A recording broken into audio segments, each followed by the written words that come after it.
everybody. My name is Joshua Smith with Think Liberty, and today we are joined by Aaron Commey. Aaron is a formerly incarcerated member of the Libertarian National Party.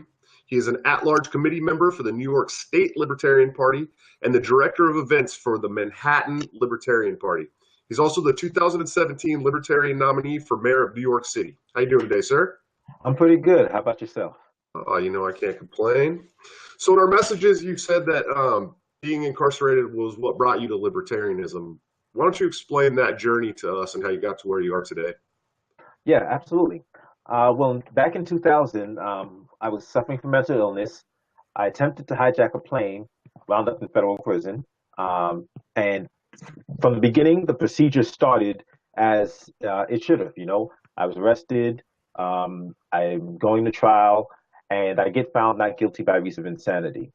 At that point, I was supposed to be sent to a state hospital, but instead they sent me to a federal prison. While I'm at the federal prison, um, I get recommended for release. So this is now it's now about 2005. I'm recommended for release, and I'm waiting to be released. A new panel of doctors comes along and says, "Well, we disagree with the other people. Uh, we want you to stay. We're recommending you continue to be incarcerated." So I say, "Okay, well, we'll see what the court says." And I apply to the court, say, "Hey, am I going to be released or not?" And the court begins to now ignore me. So that's when my fight to just even to get into court begins, and that's when I find that the court is ignoring me. The doctors that and it's one particular doctor that just continues to recommend my continued incarceration, despite the fact that every other doctor I'm being interviewed by, I'm being diagnosed by, is saying that there's no longer anything wrong with me. Um, and so seeing the system, I'm doing legal research and seeing how the system is supposed to work, and then seeing how it actually is working is, starting to open my eyes as to just how out of whack the system is. And it's at this time, I'm doing legal research, and we get to the elections, and I'm looking for people who are speaking about issues, as I'm starting to understand them, and how out of control the federal government is, and that's when I see Ron Paul. I see Ron Paul speaking about just how the federal government is overstepping its bounds in so many arenas, and I'm like, yes, that's the dude. Uh, so I was like, I got to know more about him. I hear people say, yeah, he's a libertarian, and I'm like, what's a libertarian? I got to find out what libertarians are.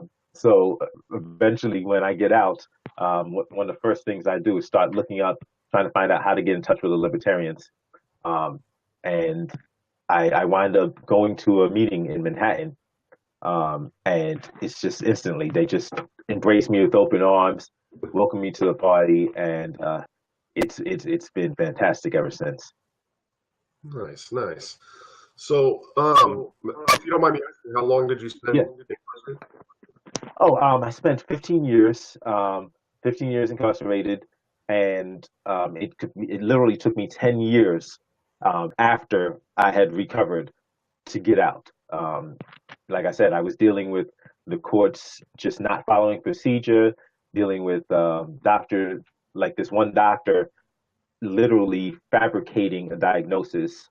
Um, I had so many other mental health professionals writing reports saying that there's nothing wrong with me, but the court was just saying, well, we have this guy saying there is, so we're going to ignore everybody else. Right. And so that's one of the things that let me realize just how much the system is not doing what it claims to do and what it's designed to do. Right. So you mentioned Ron Paul, as most people that come on my show do. uh, who are some of your other big political influences that you could talk about? Well, I think Ron Paul, because of his And we actually get into debates about this. I think Ron Paul, because of his forthrightness, um, is like he is that dude because I've seen other politicians, other liberty leaning politicians who kind of sometimes, aren't as uh, aren't as forthright with the message. But seeing him on a stage with what 10 Republicans, and them asking them talking about how Barack Obama is, doing too much, and him saying, "Yeah, well, all of y'all are doing the same thing." Just astounded me. I said, "Wow!" Just the courage it took to stand up on that stage and call out all his all the fellow GOP candidates was like what really just impressed me to no end. Yeah, he definitely he didn't take a step back at all ever. Um, so, what made you decide to run for mayor in New York City? Um, well, last year I had the privilege of being involved with Alex Merced's Senate campaign, and seeing how much how much could be accomplished. I said, okay, I want to run this time around for citywide office. I hadn't decided which office. Um, and then I started looking at, who some of the candidates were. Um, and I decided that we really needed uh, somebody at the top of the ticket that was going to articulate, libertarian message and shines the spotlight on the down ballot candidates, because that's one of the disappointments I saw during Alex Merced's Senate campaign was that Gary Johnson wasn't, like shining the light back. He was getting plenty impressed for himself, and it was a great opportunity for him to say, and look at, some of these other libertarian candidates. And so him not doing that was a missed opportunity. And I said, I definitely want to make sure that I do that, that I can run at the top of the ticket and do that in this race. Nice, nice. That sounds very Larry Sharp-esque. I know you guys, I know you That's guys yeah, have probably met. yeah, yeah, Yeah, absolutely, I agree with that message. I think a lot of us as libertarians, we run to get the principles out there in front of the public, and I think right. you're doing a great thing. Absolutely. One of the biggest changes you said you'd like to make to the New York school system, is adding classes teaching basic principles of economics, Right. business, and entrepreneurship. What is your reasoning behind this? Well, if you look at the current state of the school system and where it's sending kids, you realize that it almost makes sense for them to support the current political system based upon what their chances are based on what they're learning in public school. So if they're learning just to be workers, and that's the height of where they're going, um, in getting graduating from public school, they'll say, okay, well, then I should support the Democratic Party because they'll just make sure that they'll, give the unions money, and it seems to make sense. But if we start giving them the opportunity to actually thrive in society, to start their own businesses, then they're going to see, wait a minute, these policies are interfering with my ability to start my own business, to run my own business, and to really move up the economic ladder. So I think actually by improving, introducing these components into education, it will actually start gearing towards people towards libertarianism. Right, right, nice. You've also, you like a full overhaul of the first um, things you would try to improve. What areas of the criminal justice system in New York would you try to improve right away? Right away, we got to get rid of sin taxes. You've got Mayor de Blasio, who's he already has these incredible taxes on cigarettes, and he wants to double those taxes so that New York will have the highest, cigarettes in the country. And this is a policy that was responsible for Eric Garner's death. Right. It's it's ridiculous that he will then stand next to Erica Garner and act like he actually cares about her when his policies got her husband murdered. Um, so I think we need to get rid of, these syntaxes altogether, because it's not the government's job to control your behavior and tell you what you should or should not put in your body. Not with cigarettes, not with drugs. And I think the war on drugs needs to end. So even if, as mayor, I can't just automatically pass legislation, I can start instructing, the police department. You're not gonna be focused on nonviolent drug crimes. We're gonna keep your focus on actually um, keeping your attention on crimes with victims, violent crimes. It'll make the city safer. It'll make their workload easier, and get rid of some of that adversarial nature between police and civilians. Nice, nice. Um, what are some of the first laws you would try to repeal? You talked a little bit, especially on your website, about repealing laws in New York and trying to kill bad laws. What are some of the laws you would repeal right away in New York? Um, okay, aside from the syntaxes, um, I I want to attack. I want to attack prostitution laws. I want to attack drug laws. And when people talk about when libertarians talk about repealing prostitution and drug laws, they say, "Oh, you just want to get high," and and they make ridiculous statements. But people forget that these are people's lives being affected.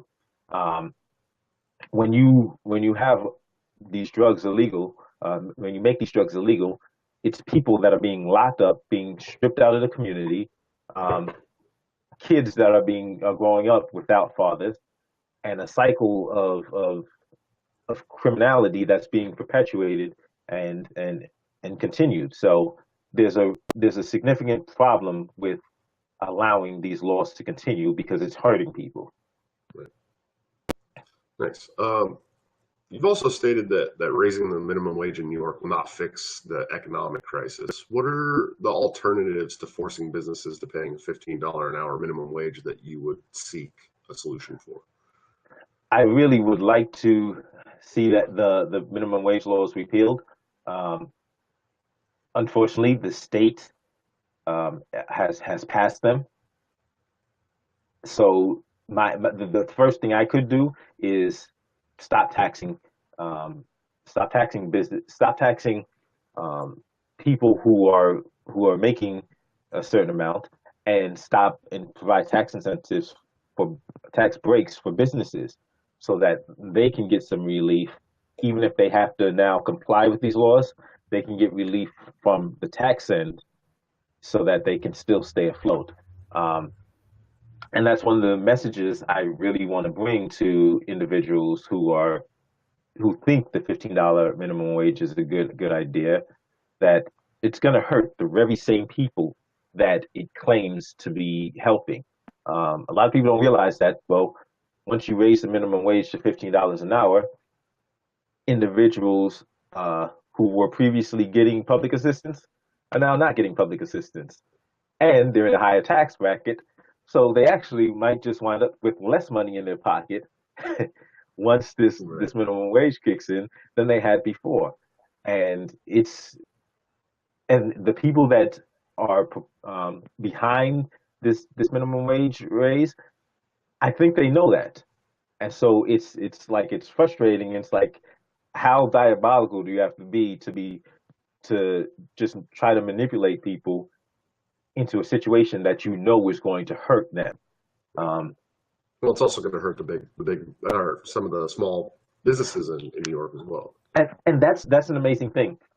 Every time I see that issue addressed, people will use McDonald's. Well, McDonald's can afford to spend the money, and I'm like, okay, let's say that's true.